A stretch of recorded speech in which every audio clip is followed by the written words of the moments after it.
คนอยู่สู้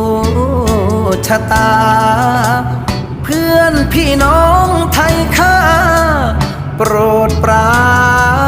ณีขอเพียงข้าวเกลื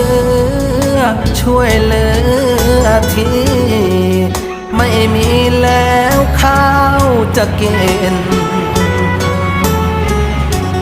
น้ำตาคนไทยนี่ชาวอีสานร้องไห้เลือดใจหลังรินแม้นชีพมาลายนอนตายดินช่วยฝังดิน